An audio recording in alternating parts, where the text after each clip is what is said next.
So tonight, you can see we are out of 17, we're going into chapter 18. And hopefully we get at least a few verses in tonight. So key events are the Church of Corinth established. And we're going to talk a little bit about Corinth, or a lot. But so you know, remember how we talked about Antioch and how it was really a big city, and yet we didn't really kind of know that? Corinth is the second biggest city that Paul has gone to since Antioch. Ephesus is also a larger area, so when we get to Ephesus, then we'll talk about that.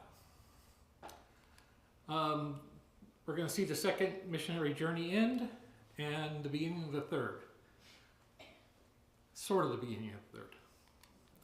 So, Paul is in Athens, and that's where we start out. So, verse 1, after these things he left Athens and went to Corinth. So we've got a new city here. Let's take a look at Corinth.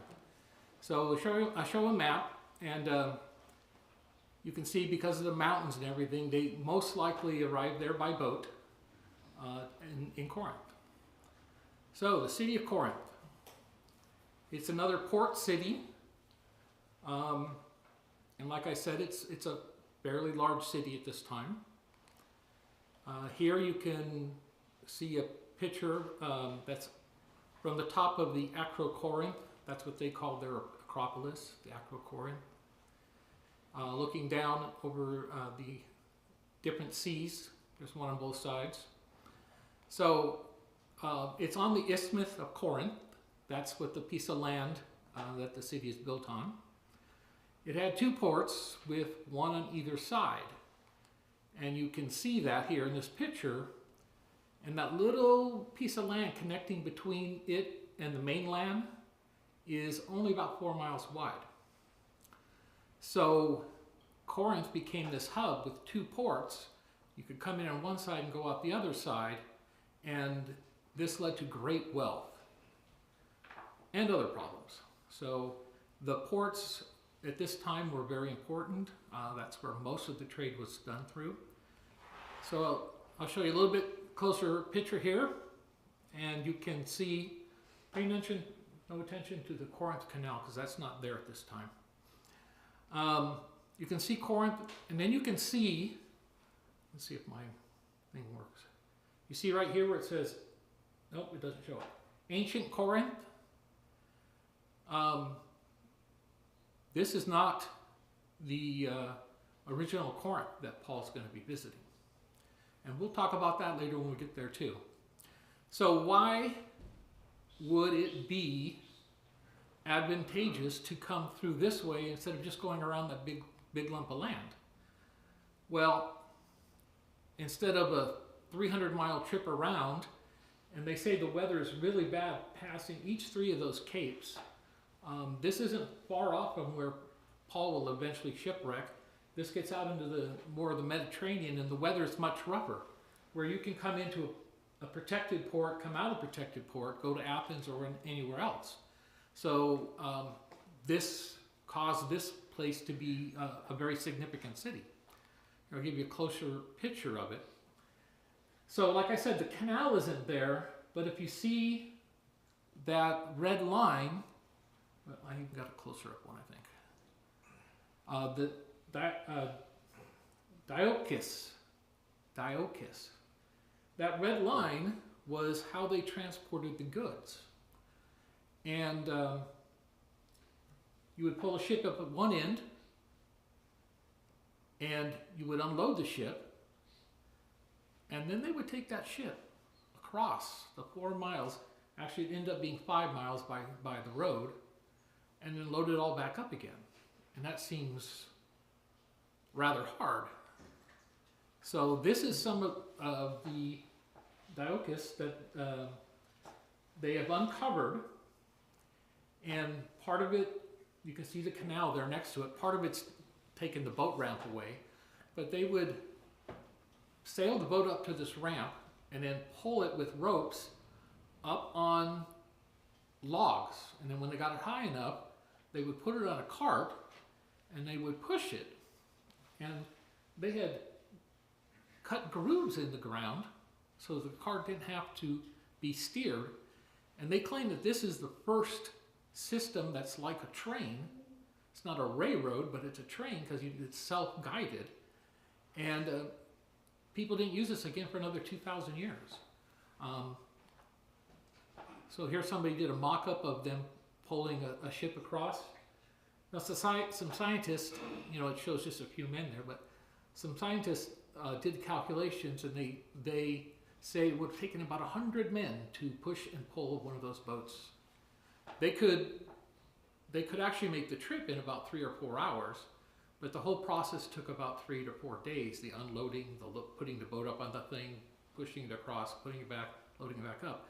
Now, if the ship was too big to do this, they would unload it, just the goods, take it to the other side and load it into a different boat. But this whole trade is what caused this area to be so important, a major city for the Romans. We'll see.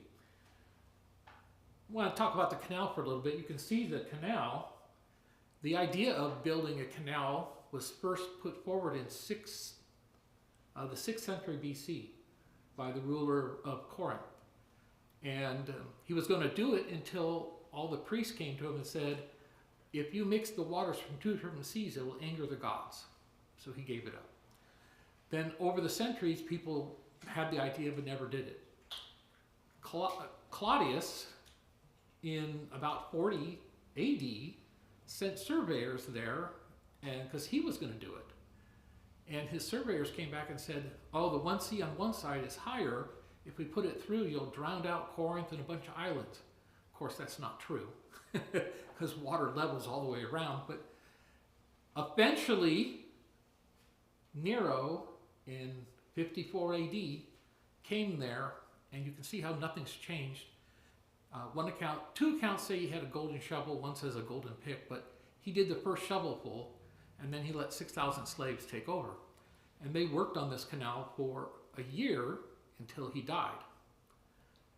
And then it got abandoned and they wouldn't have been able to do it anyways, because you got down far enough, it's hard bedrock. So it wasn't until about the 1860s when Alfred Nobel invented dynamite that they were able to actually start this. And they started it in the 1880s, and they finished it in 1893. So there's pictures of them doing it. It took them 11 years to do it completely.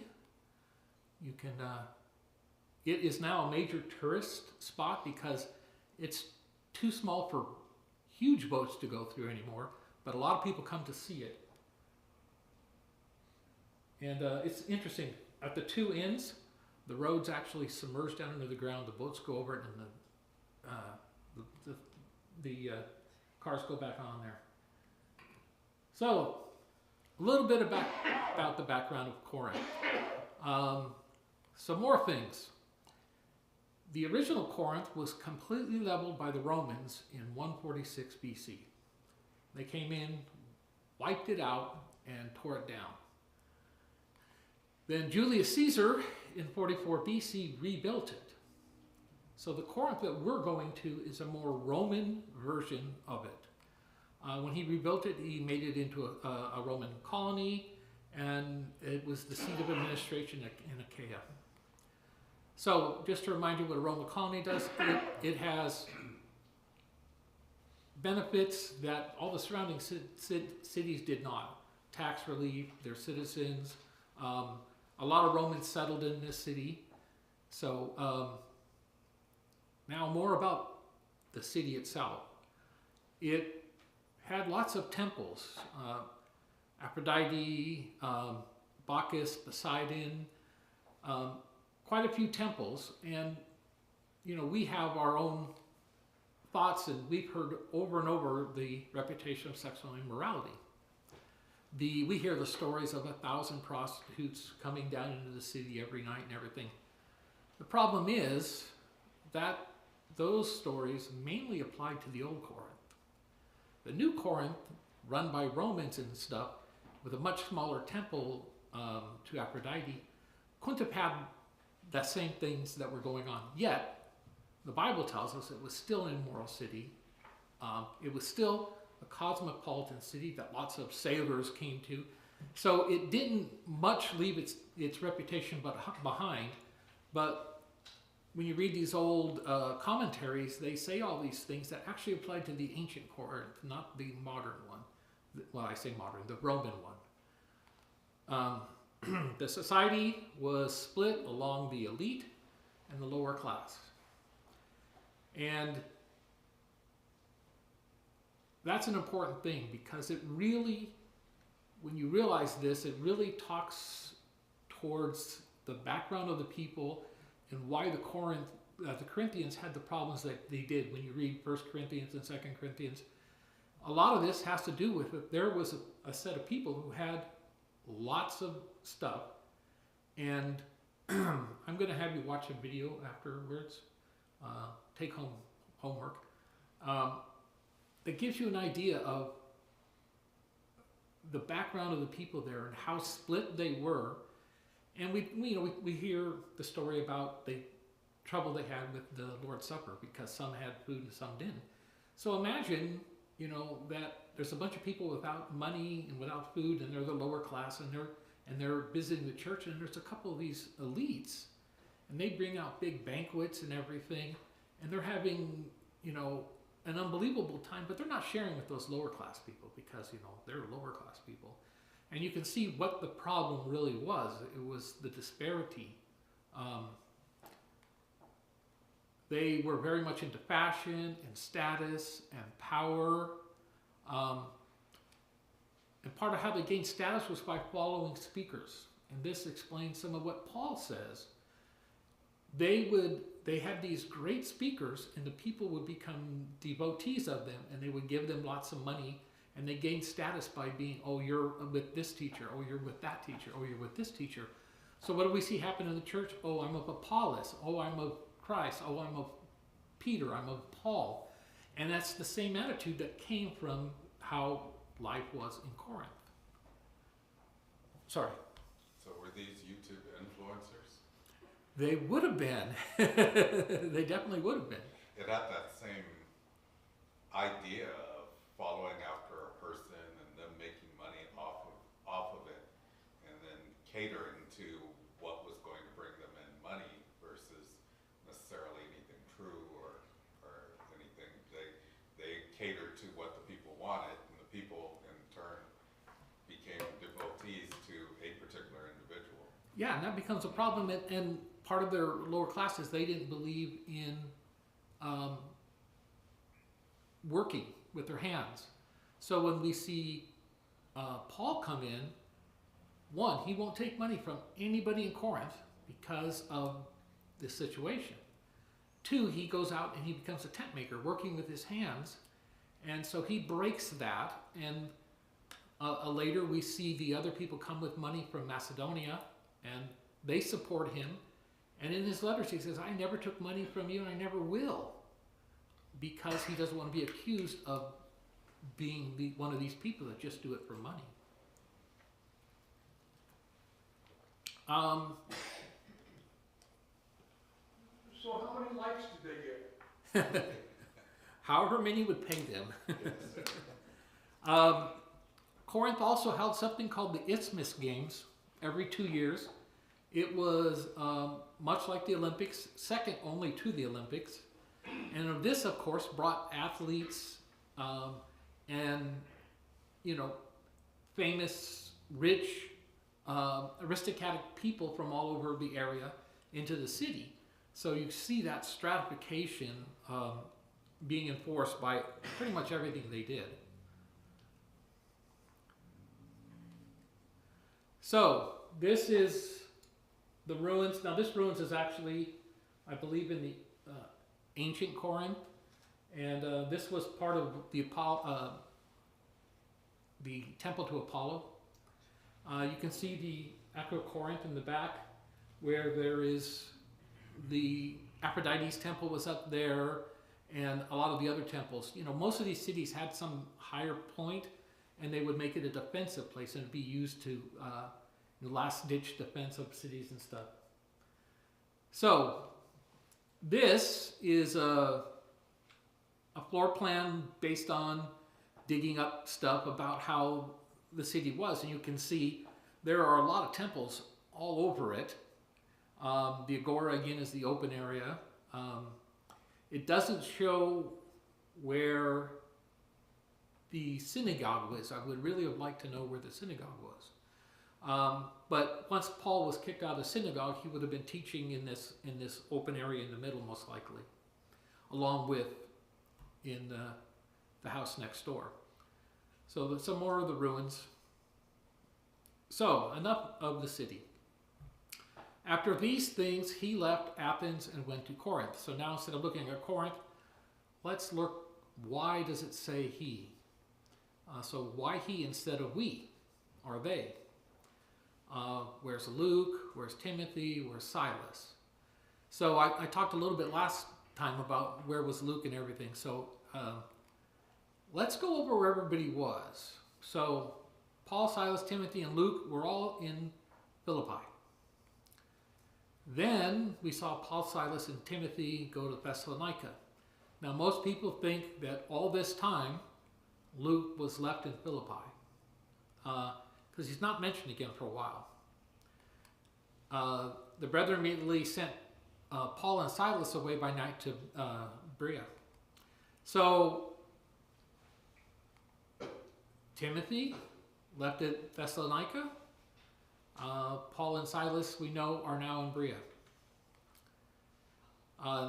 If you look at chapter 17-15, now those who escorted Paul brought him as far as Athens, and receiving a command for Silas and Timothy to come to him as soon as possible, they left. So, apparently Timothy was there, just not mentioned, and we see Paul going down to Athens by himself, and then told the people that took him there, let's bring Silas and Timothy back. No mention of Silas and Timothy in Athens. And it says, after these things, he left Athens and went to Corinth. But when Silas and Timothy came down from Macedonia in 18:5, which we haven't got there, and if you look at 1 Thessalonians 3, therefore when we could endure it no longer, we thought it best to be left behind at Athens, alone, and we sent Timothy, our brother and fellow God worker in the gospel of Christ. So you see that based on what Paul writes in Thessalonians, that Paul and Silas did eventually make it down there. He said he was waiting for him. What couldn't he take? You know, we talked about, you know, he had a bit of a rough time in Athens. They listened to him, but he wasn't getting anywhere, and eventually he sends Timothy back up to Thessalonica, and some think that maybe he sent Silas to Berea because Luke is already at Philippi. He's trying to shepherd and guard these congregations that he started. And then we see Paul by himself go to Corinth.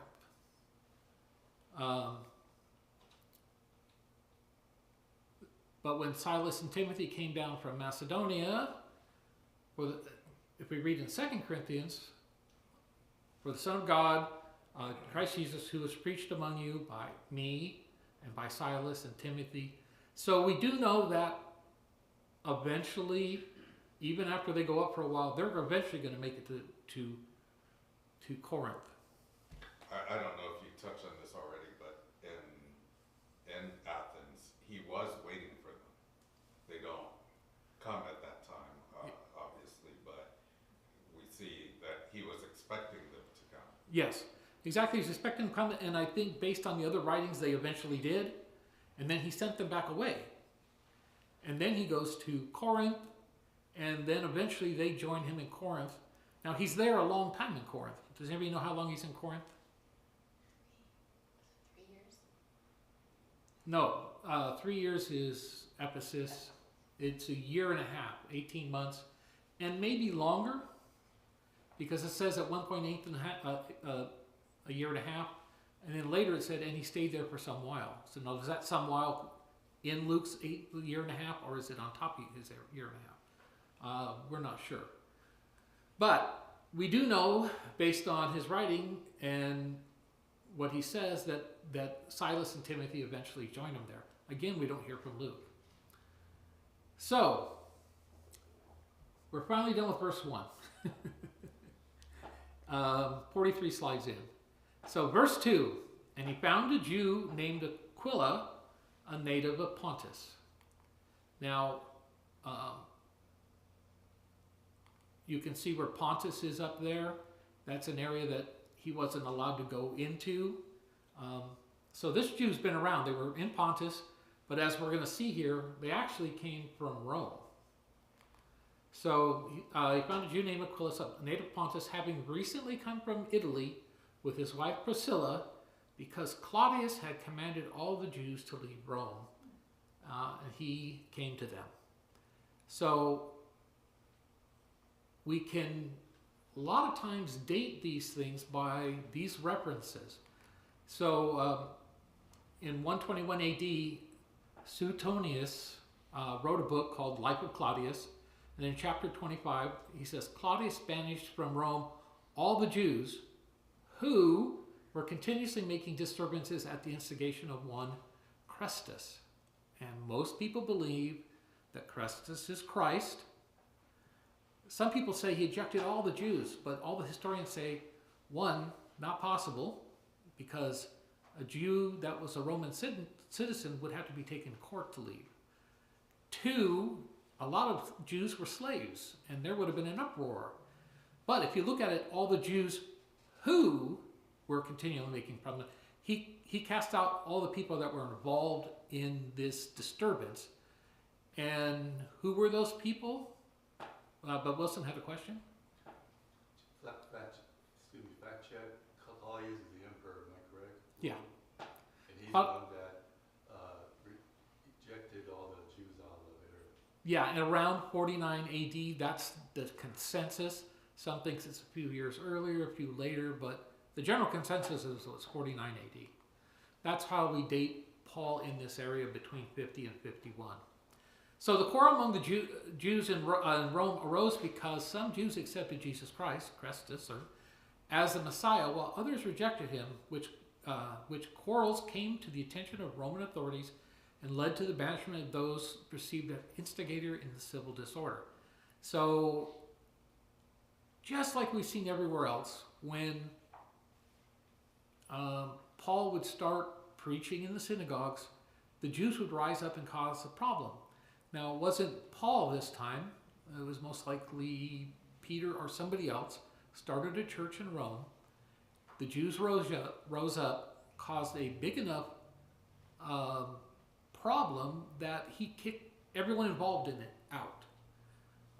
It's also noted in the writing that he didn't drive them out, he ordered them out, which is like a step less. Had he arrested them all and kicked them out, it's a different level of authority. So, the end of 2 and 3, he came to them, Priscilla and Aquila, and because he was of the same trade, he stayed with them, and they were working, for by trade they were tent makers. That finally brings us to our first question. Who did Paul meet in Corinth that proved to be of great help to the apostle? Huh? Priscilla and Aquila, right? With having the questions right after the verses, sometimes it seems a little silly, but how did they help him? In what way did they help him? Didn't he remain with them? He stayed with them, and what else did he do with them? Steady. He worked with them. So yeah, they were already Christians, so I'm sure that there was teaching going on. But as we talked about earlier about the Corinth, Paul needed to support himself here. And he wasn't going to take money as a preacher because he did not approve of how they were doing that in the city. So I said, why would this later become important? Because later people accused him of doing some of these things, and he has to defend himself, and he's got a record of, hey, I never took money from you guys. I never will take money from you guys. So that's what we see. And then we see what Paul always does. And he was reasoning in the synagogue every Sabbath and trying to persuade Jews and Greeks. So, as always, Paul always went to a synagogue first, Jews first. But when Silas and Timothy came down from Macedonia, see, they finally came down, Paul began devoting himself completely to the word, solemnly testifying to the Jews that Jesus was the Christ. So he was only, because he was working, he was only able to go in on the Sabbath and teach in the synagogue. But now he could teach full time because he was supported.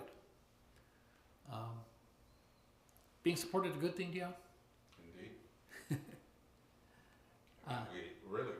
We see the importance of it, and as the church is losing that, we also are going to, if we continue to lose that, we're going to continue to diminish. There's a pattern there that we need to keep following. Yeah, if we go back to where the guy has to have a job and work full time and just preach on the weekend, you get much less care, much less utility out of all the things he can do. And that is what we see. And that's what we see him setting up everywhere he goes. So you're right. The cross-reference from 2 Corinthians, this is when he was defending himself.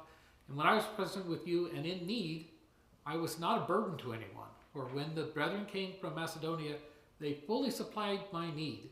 And in everything I kept myself from being a burden to you and will continue to do so. I just talked about there being so many rich people in the church. Why would he have been a burden to them?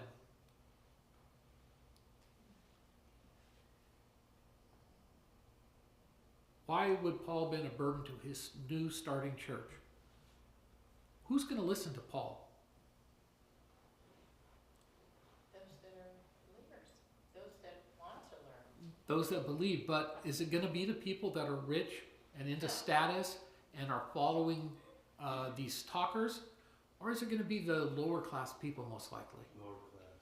It's going to be the lower class people that started to follow him initially. Are they going to have the money to support Paul? He talks about parity, that's why. Yeah. Sharing wealth, et cetera, et cetera. That's why he hit on that subject so much, is because of the problem was really bad at Corinth. At this time in the world, it was that way. There were people who had money, and most everybody else didn't. So it was a problem everywhere, but at Corinth especially bad. So, verse 6, but when they resisted and blasphemed, we're talking back now about him preaching in the synagogues. He shook out his garment and said to them, your blood be on your own head. I am clean. For now on I will go to the Gentiles. Was it wrong for him to give up on the Jews? Was it wrong for him to give up on the Jews? No. Support that. He continued on with his mission, with what he was called on to do. That's not to say that he wasn't going to continue to preach the word to everyone, but that was the idea, is to open it up to everyone. And so he started going to the Gentiles, who potentially were going to be more receptive to the word. But that's not truly just the reason he was doing it. It was truly to start opening the word up to everyone else. Yeah, later he defends that as well. That's what Christ told him to do. And from now on I will go. Do you think that meant only this city, or do you think he had it and would change his style of preaching? Well, I don't think it's because he had it, like he was truly fed up, but rather, really, it's just. Well, for good part- reason. It's part of his mission at this Yeah. point. Okay. Then he left there and went to the house of a man named Titius Justus, a worshiper of God, whose house was next to the synagogue. So we now see Paul preaching outside the synagogue. He's preaching probably in next door at Titius's house. He's preaching in everywhere people would listen to him, probably in the agora, the marketplace. But it does say that he wasn't totally ineffectual with the Jews, because in verse 8 it says, Crispus, the leader of the synagogue, believed in the Lord with all his household, and many of the Corinthians, when they heard, were believing and being baptized. So even when Paul is rejected in the synagogues, he almost always seems to at least be effective to some of them. And he got the head of the synagogue. And the Lord said to Paul in the night by a vision, do not be afraid any longer, but go on speaking and do not be silent. For I am with you, and no man will attack you in order to harm you, for I have many people in this city. And this is an interesting part here.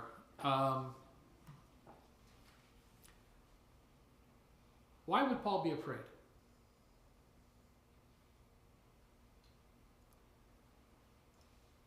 How was he treated in the last few places he's went? Attacked. What happened to Philippi? Beaten He had been. and in jail.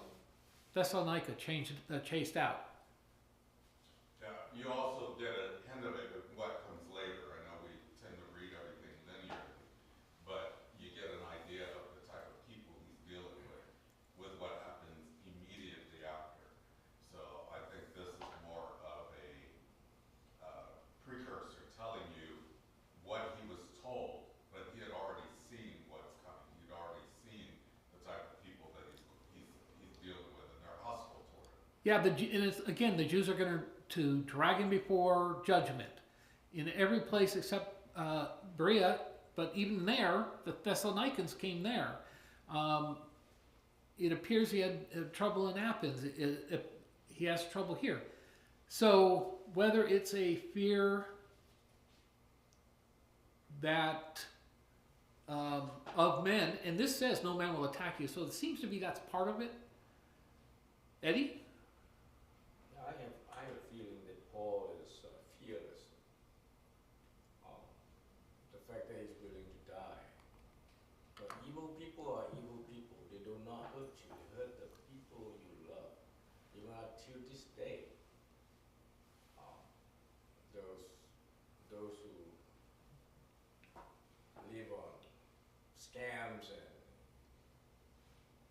and immoral living, they don't hurt you. They hurt you, the people you love. Yeah. So Let's read. Everybody turn to 1 Corinthians 2, 1 through 5. And let's read what he says in Corinthians about this. And when I came to you, brothers, I did not come with superiority of word or of wisdom, proclaiming to you the wisdom of God. So he didn't come trying to act like those teachers that were in Corinth. For I determined to know nothing among you except Jesus Christ and him crucified. So he didn't try to be like one of these big talkers that seemed to know everything in the city. He only preached Jesus. And I was with you in weakness and in fear and in much trembling. And my word and my preaching were not in persuasive words of wisdom, but in demonstration of the Spirit, of the power, so that your faith would not be in the wisdom of men, but in the power of God.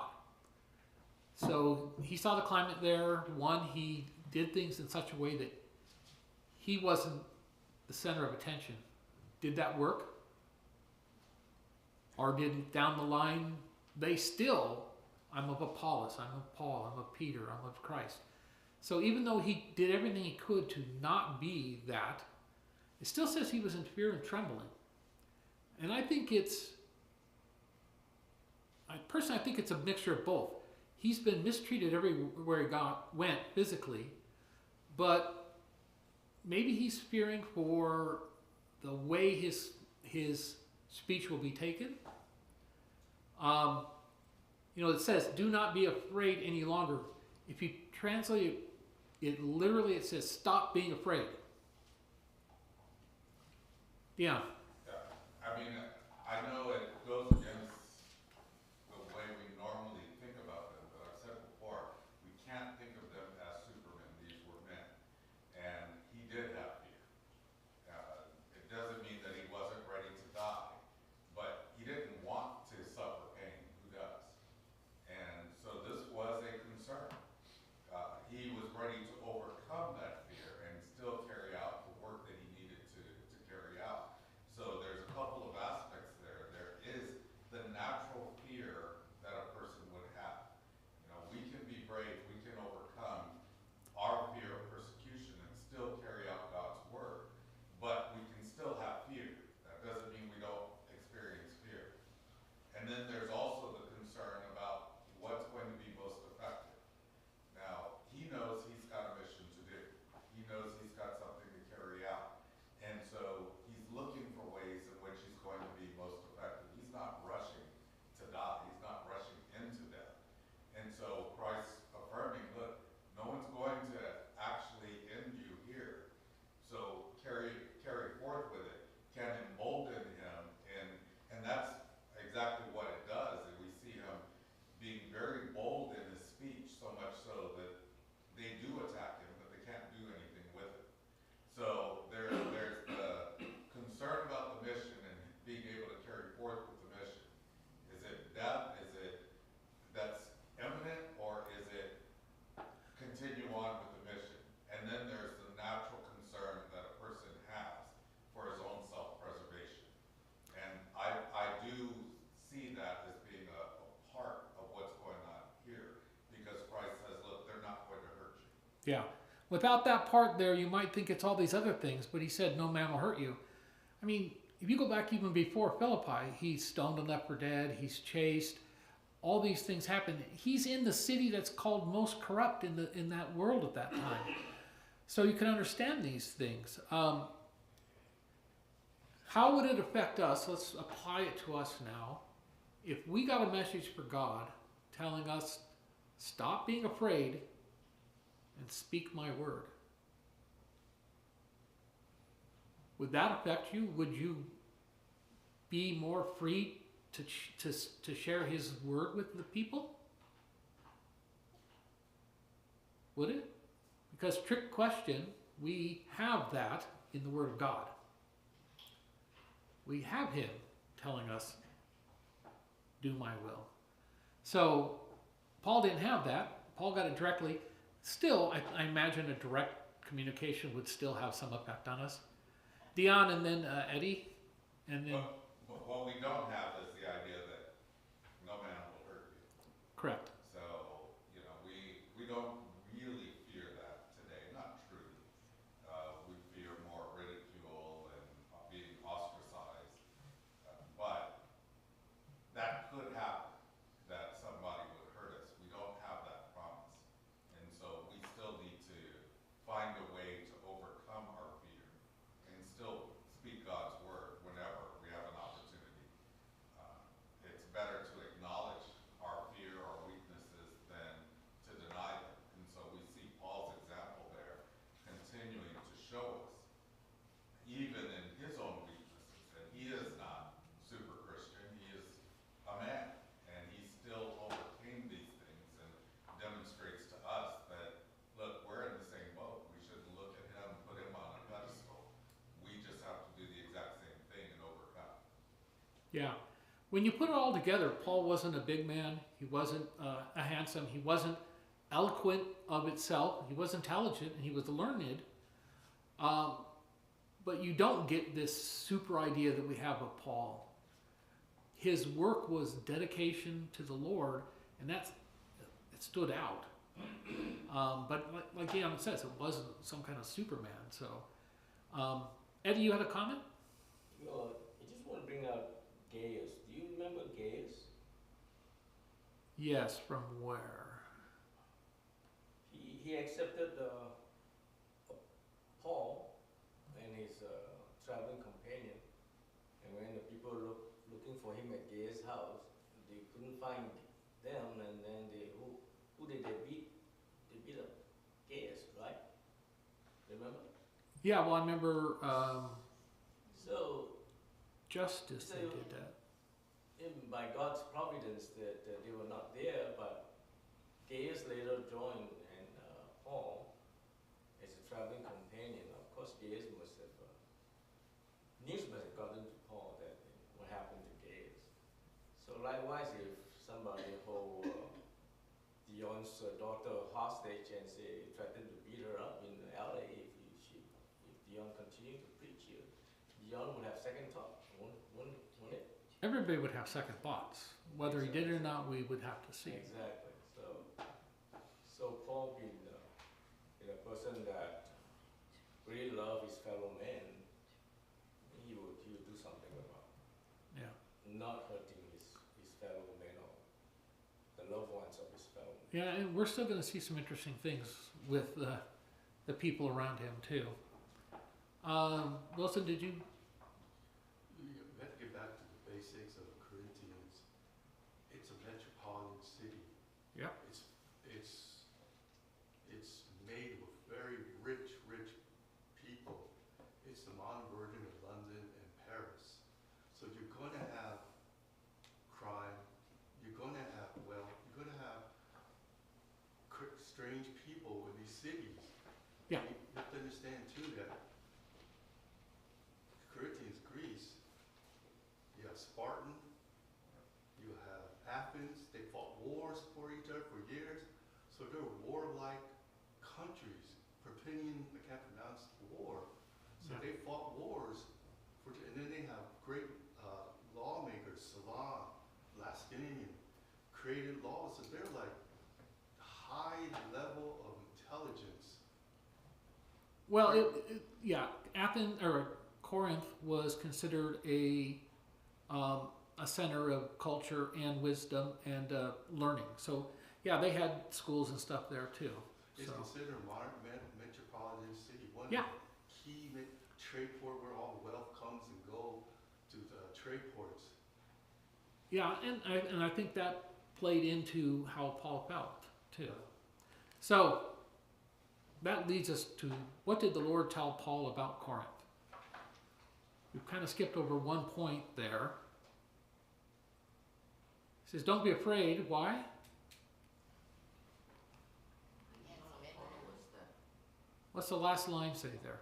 many people. For I have many people in this city. So he's saying, I have enough followers to keep you safe. It won't get out of hand. So the Lord reassures him and allows him, it appears it may have been holding him back, because for the Lord to tell you stop being afraid, it allows him to boldly go on proclaiming in a metropolitan sinful city the morale of an idea of Christ. And we see several books Paul will later read to them. So how long did Paul stay in Corinth? We talked about this a little earlier. 1.5 years. Yeah, it's the next Plus. verse. And he settled there 1 year and 6 months, teaching the word of God among them. So let's see if we can get through this. We got 5 minutes. Gallio, Achaia, and Sosthenes. But while Gallio was proconsul of Achaia, the Jews, with one accord, rose up against Paul and brought him before the judgment seat, saying, "This man persuades men to worship God contrary to the law." Now, I've been reading a lot about Christianity and the Roman government, And for a long time, the Romans accepted Christianity because they saw it as a sect of the Jews. The Romans accepted all the Egyptian, the Greek, the Roman gods, and any existing religions, but the Romans tended to stamp out anybody who tried to start a new religion. And we will see the animosity between the Christians and the Romans when they no longer consider them a sect of the Jews. So we've already seen this, and we're going to see it again, where the Jews try to use this law. He's not teaching what Rome allows. Now, I don't think Gallio takes it as Roman law. He's thinking he's talking about religious law, because he says, but when Paul was about to open his mouth, Gallio said to the Jews, if it were a matter of wrong or a vicious crime, O Jews, it would be reasonable for me to put up with you. So you can see animosity towards the Jews in there. But if there are questions about words and names and your own law, look after yourself. I am unwilling to be a judge of these matters. And he drove them away from this judgment seat. And if you see this picture, and they all took hold of Sosthenes, the leader of the synagogue, began beating him in front of the judgment seat, but Gallio was not concerned about any of these things. So, how we talked about in both Thessalonica and Philippi, they're saying, oh, they're upsetting the world and everything. And I said they really haven't upset the world yet, but we see people that were kicked out of Rome. So the Romans are now aware of the problem going on with Christianity and the Jews. So it's starting to become true that they're upsetting the world. But is it really the Christians that are upsetting the world? Are they the ones that instigate this? Who in every case have we saw instigate this? It's the... Yeah, it's the Jews at the time are continuing to stir up problems. It's interesting here that he doesn't see any distinction between what Paul is teaching. And when we look at what the Bible actually says about what Paul is teaching, verse 5, that he testified to the Jews that Jesus was Christ, he is teaching according to their laws. Yes. And he's making the connection of who that Christ is. So it's interesting here that he's saying, look, this is just a matter of names, because he himself doesn't see a great distinction between what the Jews are teaching and what Paul is teaching. So I do find that particular thing interesting. They have an issue of it. They don't want to accept it. But he's like, look, this is not really any significant difference. Yeah, and even when Claudius kicks them out, it's pretty much the same thing. You guys are all disagreeing with each other, all of you get out of here. Because he doesn't say I kicked out the Christians and the Jews. I kicked out the Jews. So at this time, like I said, the Romans were still considering it a sect of the Jews. It's not until Christianity blossoms and overshadows Judaism that the Romans start to crack down. And that's not till Nero. So, let's finish this out. Who was Sosthenes?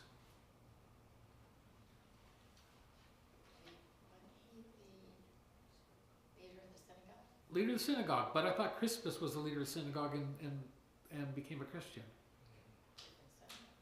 The same synagogue, but once you become a Christian, they probably didn't want him as the leader of the synagogue anymore.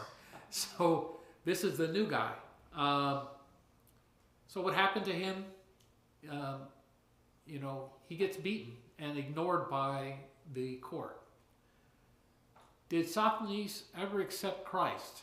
Now, this is a judgment call, because if you look at 1 Corinthians 1:1, Paul called us an apostle to Jesus Christ by the will of God, and Sosthenes, our brother, to the church of God which is at Corinth. It's dealing with Corinth, and the same name But if you look up the name, Sosthenes is not that uncommon of a name.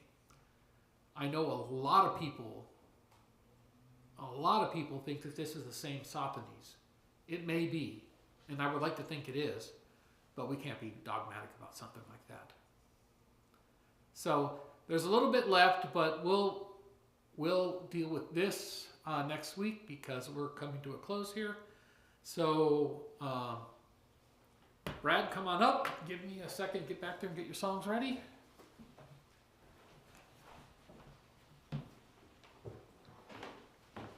Beating possibly knocked some sense into it.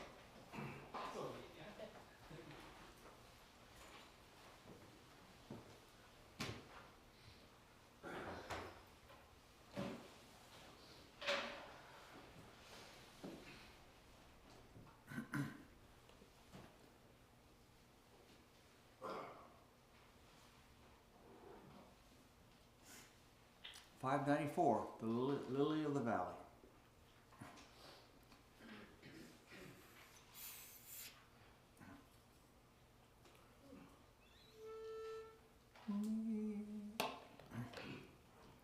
I have found a friend in Jesus, he's everything to me. He's the fairest of 10,000 to my soul. The lily of the valley, the him alone I see. All I need to cleanse and make me fully whole.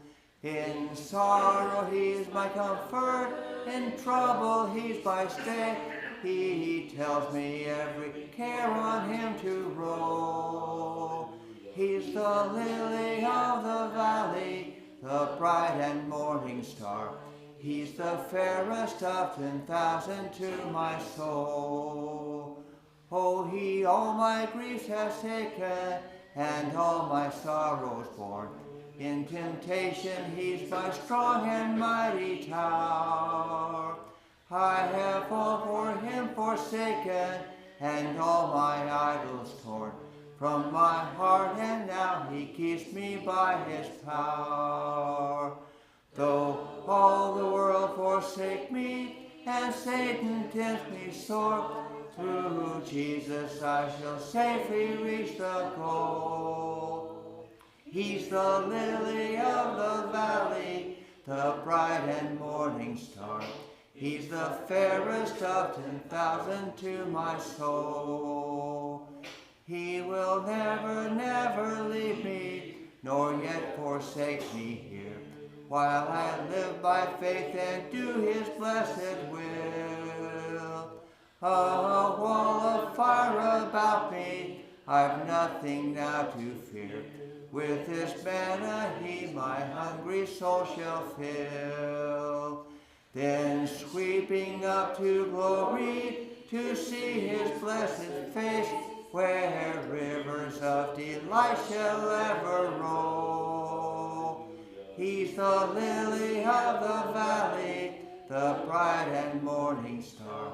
He's the fairest of 10,000 to my soul. Number 451. Jesus is all the world to me.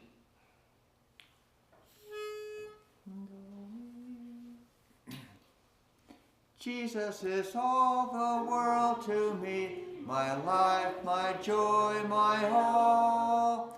He is my strength from day to day. Without him I would fall. When I am sad, to him I go. No other one can cheer me so. When I am sad, he makes me glad. He's my friend. Jesus is all the world to me, my friend in trial sore. I go to him for blessings, and he gives them more and more. He sends the sunshine and the rain. He sends the harvest, gold and grain. Sunshine and rain, harvest of grain.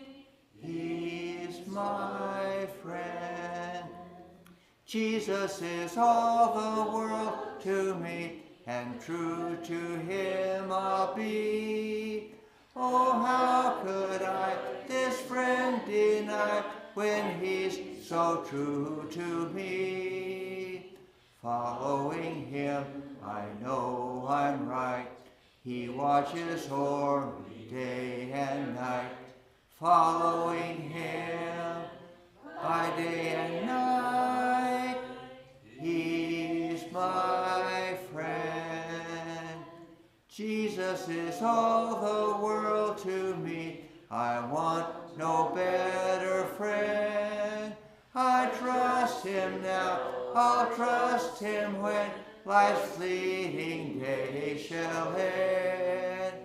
Beautiful life with such a friend, beautiful life that has no end.